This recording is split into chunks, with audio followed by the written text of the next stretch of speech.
Possible ba na may gusto sa iyo yung taong nasa isip mo? Possible ba na may gusto sa iyo yung taong nasa isip mo?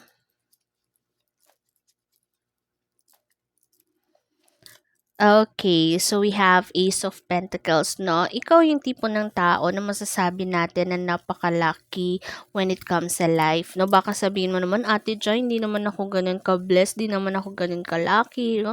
Yung bang mapapansin mo na mas magaan yung pera sa'yo, mas madaling dumating compare sa iba, no? And possible niyan sa family, no? Or sa angkan ninyo, kabilang ka sa nakakaangat-angat. Okay? Or sa kilala nila na nakakaangat-angat.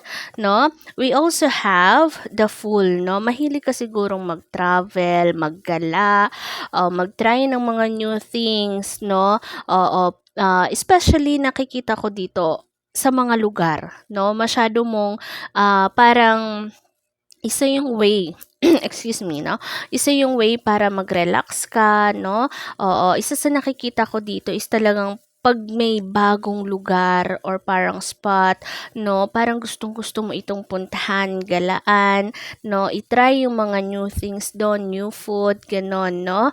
Oo, may ganon kang personality or attitude. Now, Ate Ja, no, possible ba na may gusto sa iyo yung taong nasa isip mo? So, we have a 9 of Cups in reverse, 7 of Swords, and last, yes, 2 of Cups. Bakit naman Ate Jan na pag ganun ka? Okay? Okay, kasi we have a 9 of Cups in reverse here, 7 of Swords, and last is 2 of Cups. No, bago mo pa masabi na may gusto siya sa iyo, or something like bago mo pa na-feel yon is meron na talaga. Okay, so kung ikaw ay parang nafo-fall na sa kanya at itinatanong mo, Ate Ja, baka kasi ako lang ang may gusto baka ako lang yung nakakaramdam. No, no? Siya mismo yung una. No? So, possible na kung may magtatanong kay Ate Ja, no? Siya yung mauunang magtanong kung may gusto ka ba sa kanya. Okay, kasi we have a 2 of Cups here. Actually, nagpapapansin siya sa iyo. The problem is hindi mo ito na-appreciate.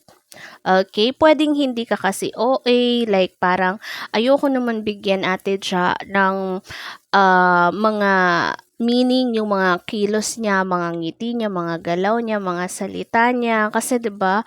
Oo, baka sabihin OA lang ako, umaasa lang ako, but no, lahat 'yon is meron talagang meaning, no? Oo, kaya napasigaw si Ate Ja. Napasigaw ba or napataas yung boses dahil we have a 2 of Cups here, no? Nagpapapansin siya sa iyo kaya lang hindi mo na-appreciate ito, no? Oo. So, kaya ka napatanong niyan, possible na this time, no, may napansin kang kakaiba or something. Okay, so yes, no? Oo, may gusto siya sa iyo, no? And kung tatanungin mo kung sinong unang nagkagusto, siya. Okay, siya yung unang nagkagusto sa iyo. Okay? Okay. So, good luck, no? Oo. Okay, so sa mga gustong magpa-private reading kay Ate Ja, pumunta lamang, no, sa ating Viber na 0976-0046387. And don't forget to follow, like, share, and subscribe, Ate Ja. Yun lang. Bye!